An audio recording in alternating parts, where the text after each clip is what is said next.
Hi, this is Garibay, and today we're going to be talking about the tale of three captains. All right, so I'm going to tell you the tale of three captains, which is a tale that I have written myself, and I'm going to go ahead and present it to you.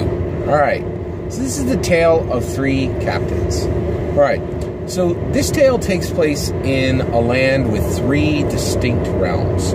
The first realm was Undervast. Undervast was a realm of dwarves. And essentially, Undervast was the realm of dwarves. And in this land, right, the dwarves controlled all of the mountains. And there were rumors that underneath the land that went even below the other two realms that I'll speak of, there were tunnels, and that the dwarves would actually tunnel under those lands and could come out from caves. But the dwarves in Undervast, they were miners and they were forgers, and they were led by a forge lord. Okay, so that is the realm of Undervast. Okay, now while the realm of Undervast, in the realm of Undervast, the dwarves were toiling away, digging out gems and diamonds from under the mountains, forging magical weapons, and crafting weapons of great beauty and value. There were other realms that were going about their activities as well. The next realm was Homeren. Homeren was the realm of the humans. It was led by a king and a queen, and the humans spanned across all the land. And the humans would take up all the land up to the very, very edge of the mountain. But of course, because the mountains were controlled by Undervast, the humans would usually remain off of the mountains themselves, only venturing onto the mountains if there was significant trade or if there were activities that both the humans and the dwarves needed to pursue together, which was incredibly rare. All right. So with that said, the third realm in this land was the realm of Orchard. It was similar to and that name had come about when through the combination of orchard and shards. And in Orchard, Orchard was ruled by a elf queen, and Orchard was the realm of the elves. The elves controlled all forests, right? Now, these forests were interspersed within the realm of Homeren, right? And sometimes the forest would even touch a few mountains. But wherever the force of the elves touched the mountains, sway was given to the Undervast realm. Okay, so the dwarves controlled the mountains, the elves controlled the forests, and the humans made their home in every other part of the land. Okay, so you have these three realms, right? Well, for centuries, these different realms were getting along quite well. There were no problems, okay? And then at that point, the dwarves and the elves did something very unusual. The elves, who were great magicians, had great wizards and sorcerers, came together, and they specifically declared that they were going to pursue an activity with the dwarves, okay? And what they did was they worked to magically forge a new forest, and it was called Iron Grove. And the dwarves forged the forest with the magical help of the elves. And what occurred was a forest, it was a small grove at first, right, of trees which grew like normal trees grew, but and they could be chopped down with an axe the way any tree could be chopped down, right? And they produced leaves the same as any other tree would produce. But the trees themselves had the property of iron, okay? And what that meant was, excuse me, let me back up. The only axes that could fell these trees were magical axes that had been worked on by both the elves and the dwarves. Okay, so they could be taken down with axes, but only these specially prepared magical axes, because the wood itself floated and had the weight of wood, but it had the density and the tensile strength of iron. Okay, and hence was the Iron Grove. Now, the Iron Grove grew out to be a great, great forest. Okay? And for many years, the dwarves and the elves lived together, had small portions of their population living together and tending the iron grove. Okay? Well, after about 60 years of tending to the iron grove together, there was a diplomatic dispute between the elves and the dwarves, and they disagreed over something severely, right? And at this point, it almost came to war between the elves and the dwarves, and there was a great amount of stress between the two realms, and they decided rather than having a war, they would both, the elves and the dwarves, would abandon the iron grove and give each other perhaps 50, 100 years of space, just to see if perhaps then they could pick up diplomatic relations and then return to tend the iron grove. So both groups abandoned, the elves and the dwarves abandoned the iron groves. Well, guess what happened? Immediately, the humans of Homerealm populated the iron grove. And what they did was they went and they stole from both the dwarves and the elves the axes that would fell the trees. And they began to immediately fell the trees. And the first thing that was created from this was a nobleman's floating home. So one of the noblemen of Homerealm built a home that floated. It had a wooden base, and the entire thing was made of wood, and the wood floated above the ground. Now, the dwarves and the elves did not know how this had been created, right?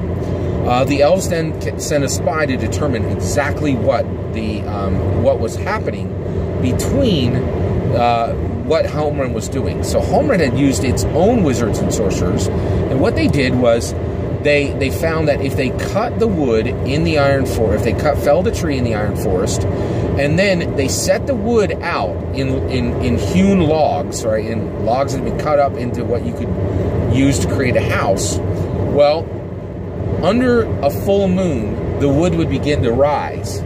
If then you poured cold water upon the wood would then stop rising, and it would be, from that point forward, enchanted to float, to levitate above the ground, right? So the spies of the elves brought this information back to their queen, right? And the queen thought this over, and then she met with the Forge Lord, okay? The Forge Lord heard this news, and soon the news had gone through both the Elven Kingdom and the Dwarven Kingdom, okay? Well, at this point, there was a dwarf who decided there was a dwarf, and his ancestors had actually sailed the seas beyond Homerealm in actual seagoing ships. This was very rare for dwarves, but it had occurred. So immediately this dwarf, without asking the Forge Lord, left the Undervast, left the mountains, traveled through one of the caves that came up into the Homerealm, and actually at that point then engaged and had brought some gold and gems that his family had, and he engaged Homerealm agents to build a ship. The ship was the first of the breeze ships. What he did was he made a ship out of the iron grove wood, which floated, okay? And then he created the first of the breeze ships. Now, the breeze ships were ships that would float 6 feet above land, this exact same way that traditional ships would float on water, right? So he put sails to this, and he actually crewed it with Homerealm agents, people who were loyal to him based on the gold he was paying, right? And what he began to do was to trade, he began to use his ship to carry trade between Undervast, between Homerealm, and between Orshard, right? And so he had the first of the breeze ships, and what he would do is whenever there was a breeze, he would allow his ship to go in the direction that he wanted. He used his sails to go in different directions. But if there was a still day, right, and his ship couldn't go any further, then what he would do is he would create, specifically, he would then pay farmers to allow their beasts of farmers and different people in Homeland to allow their beast of burdens to carry his ship until he could get to a point where there was wind, or when wind would occur. Okay, so this was the first of the breeze ship captains, this dwarven captain. All right. Well, the elves saw this, right, and one of the elves was inspired. The elf went to the wizards of the specific Orshard, the wizards and the sorcerers in Orshard, and this captain, she said to the other to these elf wizards and sorcerers, said, "Please aid me. I wish to build a wind river. Unlike the breeze ships, I would like the ships of the elves." Right? We're going to get enough of this Iron Grove wood to build our own ship, which was much more beautiful and elegant than the dwarven ship, right? So she went, got Homeland agents, had commissioned a ship, and while her ship was being commissioned and built, she had the Orshard elves, the Orshard wizards and sorcerers, the elven wizards and sorcerers, build 3 wind rivers. And the elven captain of this new ship was the first of the Gale ship captains. Gale ships moved along these rivers of wind, which and the way that these wind rivers were created was the elves would take stones from an area within their orchard area, right, within their forests, but not from within Iron Grove. They would enchant these stones, and then they would lay these stones a quarter mile apart from each other, right? And then they simply enchanted the stones so that there would be a constant gale that would be connected to the stones, right? Now, the captains on the ship would be able to change the direction of which way the gale was going, but the gales, these powerful winds would go from one stone to another, and they would cross hundreds of miles of Homeland,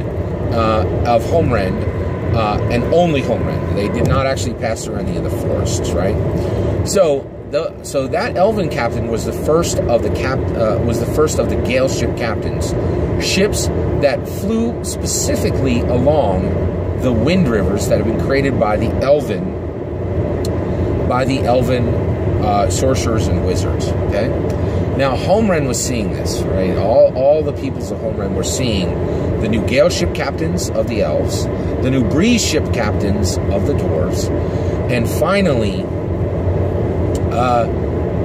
the elven captain of the first Gale ship, and the dwarven captain of the first breeze ship came together, parked their ships outside of an inn, and went into the inn, right? And they were sitting next to each other. The dwarf was having a pint, and the elven captain was enjoying some fine mint tea, right, at this fine establishment, an inn, when they heard a wailing whoosh. A powerful wind like rattled the sign outside the inn. The breeze captain, the dwarven breeze captain, ran out. The elven Gale ship captain ran out, and they met the first of the storm ship captains. A human captain came off of the first of the storm ships, which was now being parked directly next to the first breeze ship and the first Gale ship, right? And so at this point, this human captain comes down the gangplank, and behind him is this great ship, right? But it is swirling with winds, eddying around all of its surface as it floats 6 feet above the ground, just like the Gale ship, just like the breeze ship. The storm ship was floating 6 feet above the ground. And the breeze ship captain walks over to the human captain, and he says, "What is this?" Right? And the elven captain walks directly behind him, pitches her noble chin up, right? And she says, "Indeed." And the human Homeland captain said, "This is the first of the storm ships. We have bound a storm elemental to the sails themselves. We are not limited to the breeze. and we are not limited to the Gale rivers. Our ships go wherever we choose. At that point, immediately, the dwarven captain drew out his mighty hammer. The elven captain drew her twin runed daggers, right? And the Homren captain drew his longsword. The three of them, the elf captain and the dwarf captain, immediately attacked together the Homren captain, who blocked both of their blows. And that single ringing clang of swords began the wind battles. That is the Tale of Three Captains by J. Scott Garibay. Let me know what you think in the comments below. I would love it. Please consider liking and subscribing, and have a wonderful millennium.